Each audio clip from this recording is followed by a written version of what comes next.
It's May 9th, and it's 29.5 degrees, but at least it's blue skies.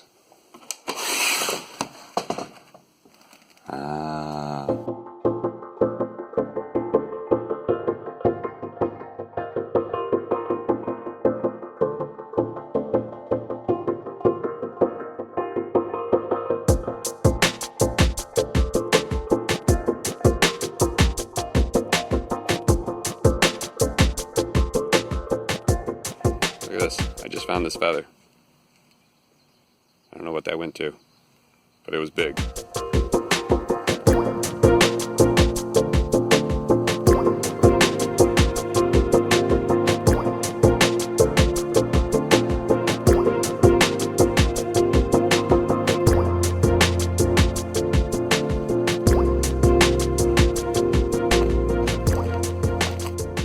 You know, there's lots of paths in life, and some of them is a choice, and some, they're not choices.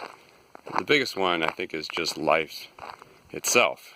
There's all these little deaths because you have to let go of stuff in order to grow into the next phase or whatever that is, and it starts from the very beginning. You know, it's like when you had to leave the crib and go into a regular adult-sized bed.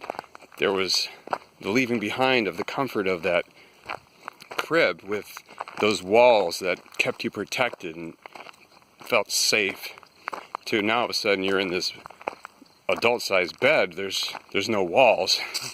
You could just easily fall out, and probably have. There's also probably the most important choice, and that is the path to follow Jesus. And there has to be a death in that one too. You have to leave the old path behind. And it could be quite scary. There's something about this where when you finally are willing to let go of everything, because there's nothing here worth holding on to. Because the more you hold on to it, it just never seems to make you happy. But when you let go of it all, then in some weird way you get it all. You know, like, what's it all about? What is life really all about? Because we're only here for such a little time, and then it's over.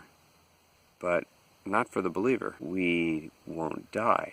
There's not going to be this horrific ending to all this, because in a very real sense, it's already ended. It's like everything here, its real value has already been exposed and the secret is known. It's like, no, this is not where it's at.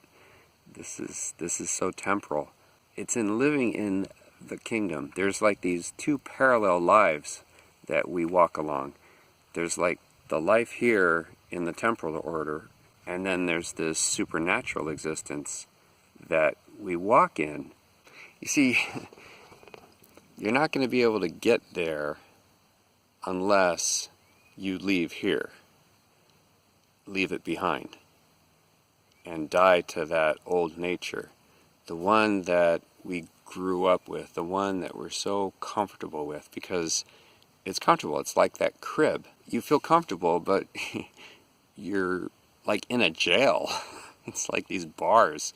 There's no freedom in that crib. You have to leave that crib and grow up. Choosing this path, this supernatural walk, this walking in Christ, that if you don't have a clear understanding of who you are and who He says you are, that's the key that unlocks everything, is to hear the voice of God and allow Him to tell you who you are.